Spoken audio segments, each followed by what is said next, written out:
Whew, that was a rough ride. Whew, anyways, what is up, my fellow dino peoples of the world? Welcome back to another series of Jurassic World Evolution 2. It has been a hot minute since I've been on this game, or ever since I've been on a dinosaur game for that matter. So, here we are again, with a new series. So, you're probably all wondering why exactly I am doing this instead of Season 3 of New Horizons.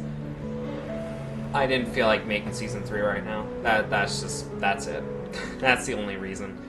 But also because I wanted to go back to making dinosaur content. Kind of like mix it back into the stuff I've been making. Now, this isn't going to be something that lasts a while. It is a mini-series that'll last probably the rest of spring. Don't worry, Season 3 will be coming soon. Soon meaning like in spring, but it will be coming soon. So for now, we are going to be sticking with this series for about 2 months. It's not going to last long, don't worry. So if you guys don't like it, it won't be here for long, so don't worry.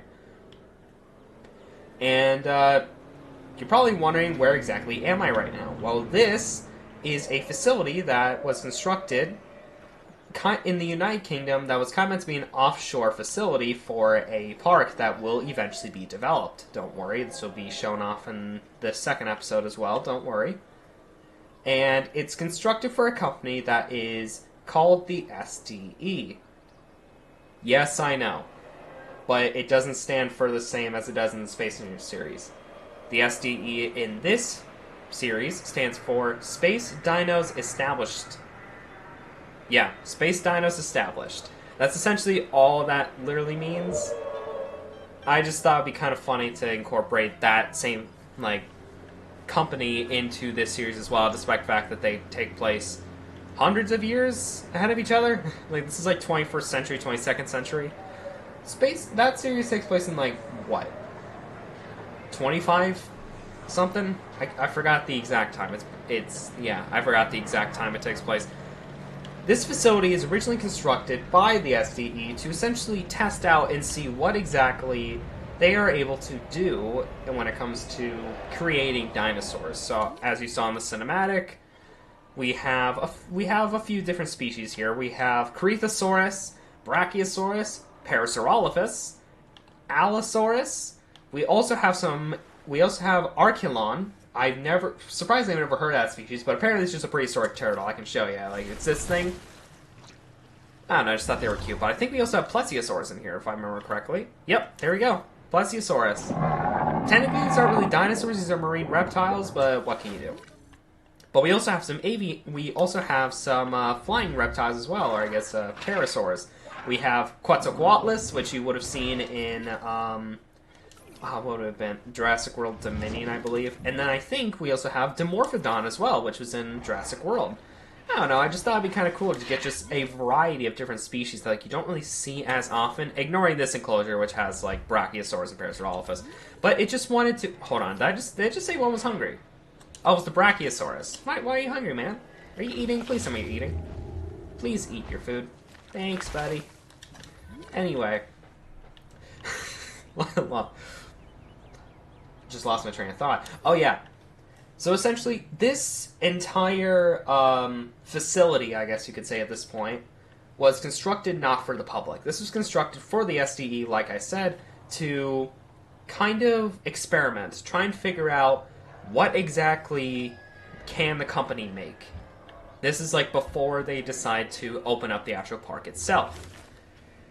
That's pretty much all it really is. There are obviously other offshore facilities which we will see later on in the series.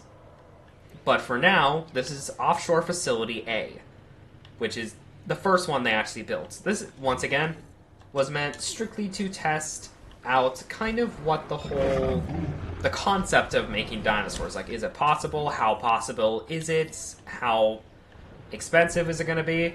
It's expensive. This is like, we're talking like $20 million, guys. Like, that's literally how much this place took to build. This isn't like this isn't like a made-up number. I actually recorded how much it took to build everything. We're talking $20 million just to build this place, man. Like, that's a lot of money. That's a lot of money, dude. But this is pretty much the facility. This will probably kind of only be shown in this episode and possibly in episode 2 as well, depending on how the script goes out. Don't worry, there will be, like, voice acting in these episodes, because while this is a different video game, I don't necessarily want to stray away from the cinematic, or I guess, like, short story-esque videos that I'm making on Space Engineers. I want to see if I can do it in a different game, especially one with dinosaurs in it like this one. So that's kind of one of the other reasons as to why I made this series. It's kind of it's a proof of concept. It's a proof that I can make cinematic videos in other games and not just Space Engineers.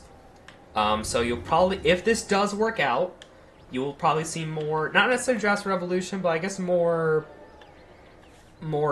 like other kinds of games in this series, like on this channel. You'll probably see other cinematic stuff, because as much as I love Space Invaders, I love making the videos, I can't do it forever. There's only so much like stuff you can really do with that game when it comes to like seasons. Like, there's only so much I can do to that story to the point where it starts to either become boring, or to the point where it just becomes so complicated that no one can really keep track.